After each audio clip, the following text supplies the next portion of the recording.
എല്ലാവർക്കും നമസ്കാരം. അപ്പോൾ ഇന്ന് ഞാൻ ഉണ്ടാക്കാൻ പോകുന്നത് ഗോതമ്പ് പൊടി കൊണ്ടുള്ള പുട്ടാണ്. അപ്പോൾ ഗോതമ്പ് പൊടി കൊണ്ട് പുട്ടുണ്ടാക്കിയാൽ നല്ലൊരു ടേസ്റ്റാണ്. അപ്പോൾ അതിൻ്റെ കൂടെ ചെറുപയർ കറിയും കൂടി ഉണ്ടെങ്കിൽ പൊളിക്കും. അപ്പോൾ നമുക്ക് അതിന് വേണ്ടുന്ന സാധനങ്ങൾ എന്തൊക്കെയാണെന്ന് നോക്കാം. അതിനായി ഞാൻ ഇതുപോലത്തെ ഒരു കപ്പിൽ, അതായത് 200 ഗ്രാമിൻ്റെ കപ്പാണിത്.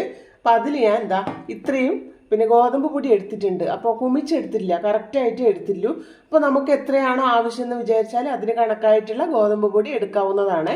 അപ്പോൾ ഞാൻ അടുപ്പിൽ ഇതുപോലൊരു പാത്രം ഒന്ന് ചൂടാവാൻ വെച്ചിട്ടുണ്ട്. ഇതൊന്ന് ആദ്യം നമുക്കൊന്ന് ചൂടാക്കി എടുക്കാം. അപ്പോൾ പാത്രം നന്നായി ചൂടായി കിട്ടിയിട്ടുണ്ട്.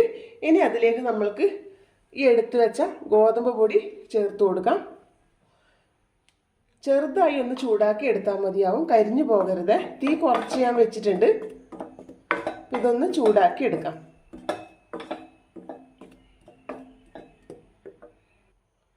അപ്പോൾ ഗോതമ്പ് പൊടി ചൂടാക്കി എടുത്തിട്ടുണ്ട്. 1 മിനിറ്റ് നേരം മാത്രമേ ഞാൻ ഇതൊന്ന് ഇളക്കി കൊടുത്തിട്ടു.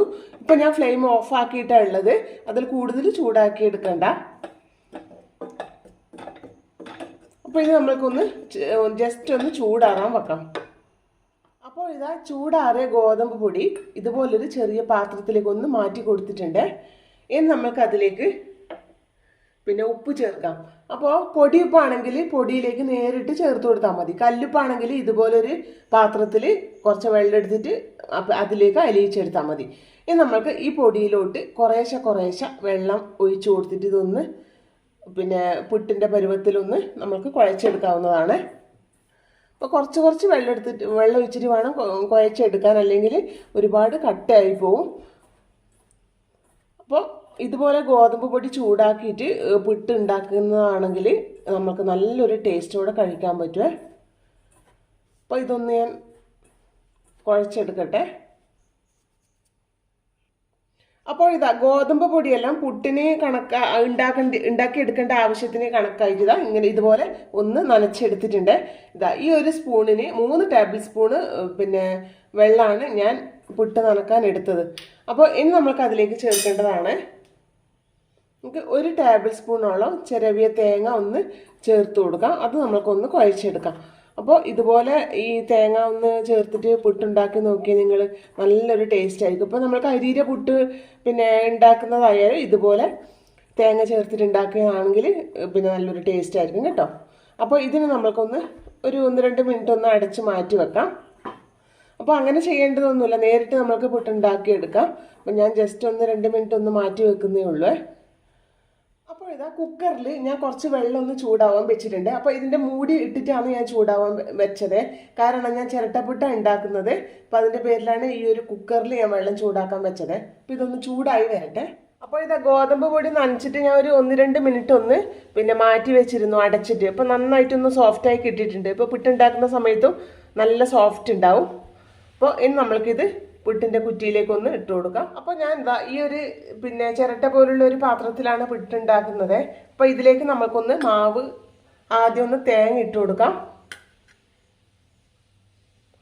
അപ്പോൾ ഇതിലും നമ്മൾക്ക് എത്രയാണ് വേണ്ടുന്നത് ആ ക്വാണ്ടിറ്റിയിൽ നമുക്ക് പുട്ടുണ്ടാക്കി എടുക്കാം കേട്ടോ.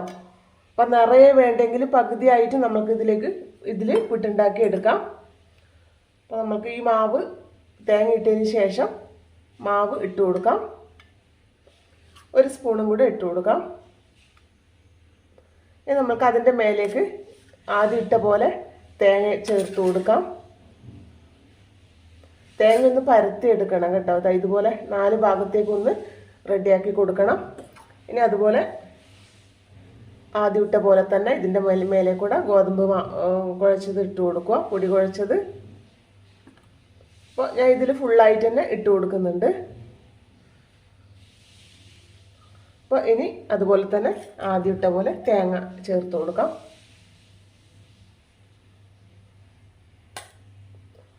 അപ്പോൾ അങ്ങനെ ഫില്ലിംഗ് എല്ലാം റെഡി ആയിട്ടുണ്ട്. ഇതിന് നമ്മൾക്ക് അടച്ചു വെക്കാം. ഇതുപോലത്തെ അതിനടക്കുന്നൊരു പാത്രം ഉണ്ടല്ലോ, അപ്പോൾ അത് നമ്മൾക്ക് ഇതുപോലെ ഒന്ന് അടച്ചു കൊടുക്കാം. അപ്പോൾ ഈ കുക്കറിനകത്ത് വെച്ച വെള്ളം നന്നായി ഒന്ന് ചൂടായി വന്നിട്ടുണ്ട്. സ്റ്റീം നന്നായിട്ട് പുറത്തേക്കൊന്ന് പോകുന്നുണ്ട്. ഇനി നമ്മൾക്ക് ഈ ഭാഗമില്ലേ, നമ്മൾ ഈ വെയിറ്റ് ഇട്ട് കൊടുക്കുന്ന ഈ ഭാഗമില്ലേ, അതിൻ്റെ അടുത്ത് ഈ താഴെ ഭാഗം ഒരു ഹോളുണ്ട്. ആ ഹോളിന് നമുക്ക് ഇതൊന്ന് വെച്ച് കൊടുക്കാം. അപ്പോൾ ഇത് വെച്ചു എന്ന് ഉറപ്പാക്കി കഴിഞ്ഞതിന് ശേഷം മാത്രമേ കൈയെടുക്കാൻ പാടുള്ളൂ കേട്ടോ, അല്ലെങ്കിൽ എല്ലാം കൂടി താഴേക്ക് പോവും. അപ്പോൾ എല്ലാം വെച്ച് കൊടുത്തിട്ടുണ്ട്. ഇനി നമ്മൾക്ക് ഈ പിട്ടൊന്ന് റെഡിയാക്കി എടുക്കാം. ആവി വന്ന് തുടങ്ങിയിട്ടുണ്ട്. അപ്പോൾ ഇതാ ആദ്യം വെച്ച് കൊടുത്ത പിട്ട് റെഡി ആയിട്ടുണ്ട്. ഏകദേശം 3 മിനിറ്റ് കഴിഞ്ഞിട്ടുണ്ട്. ഇതൊരു പാത്രത്തിലേക്കൊന്ന് മാറ്റി കൊടുക്കും. അപ്പോൾ ഇതാ നമ്മുടെ ഗോതമ്പ് പുട്ട് റെഡി ആയിട്ടുണ്ട്. അപ്പോൾ ആ 1 കപ്പ് അളവിനുള്ള പൊടി എടുത്തിട്ട് ഞങ്ങൾക്ക് 2 പുട്ടാണ് ഉണ്ടാക്കാൻ കഴിഞ്ഞത്. അപ്പോൾ ഇത് ബ്രേക്ക്ഫാസ്റ്റ് ആയിട്ടും അതുപോലെ തന്നെ രാത്രിയത്തെ ഭക്ഷണമായിട്ടും കഴിക്കാവുന്നതാണ്. അപ്പോൾ എപ്പോഴും അരിപ്പൊടി കൊണ്ട് മാത്രം പുട്ടുണ്ടാക്കാതെ ഇതുപോലെ ഗോതമ്പ് പൊടി വെച്ചിട്ട് ഒന്ന് പുട്ടുണ്ടാക്കി നോക്കണേ. അപ്പോൾ നല്ലൊരു ടേസ്റ്റാണ് ഈ പുട്ടിന്. അപ്പോൾ ഈ പുട്ടിൻ്റെ കൂടെ കറിയൊന്നും ഇല്ലെങ്കിലും ഇത് കഴിക്കാവുന്നതാണ്. നല്ല സോഫ്റ്റ് പുട്ടായിട്ട് കിട്ടിയിട്ടുണ്ട്. അപ്പോൾ ഇതിൻ്റെ കൂടെ ചെറുപയർ കറിയാണ് ഏറ്റവും നല്ലൊരു ടേസ്റ്റ്. അപ്പോൾ ഇന്ന് ഞാൻ ഇതിന് കറിയൊന്നും ഉണ്ടാക്കുന്നില്ല, ഇത് ഞാൻ വെറുതെ തന്നെയാണ് കഴിക്കുന്നത്. അപ്പോൾ ഇതെല്ലാവരും ഒന്ന് ട്രൈ ചെയ്ത് നോക്കിയിട്ട് ഇതിൻ്റെ ഫീഡ്ബാക്ക് അറിയിക്കാൻ മറക്കരുത്. അപ്പോൾ വീഡിയോ കാണുന്ന സമയത്ത് മറക്കാതെ മടിക്കാതെ ഒന്ന് ലൈക്ക് കൂടി ചെയ്യാൻ മറക്കരുത്. അപ്പോൾ അടുത്ത വീഡിയോ ആയി വരുന്നത് വരെ എല്ലാവർക്കും ബൈ.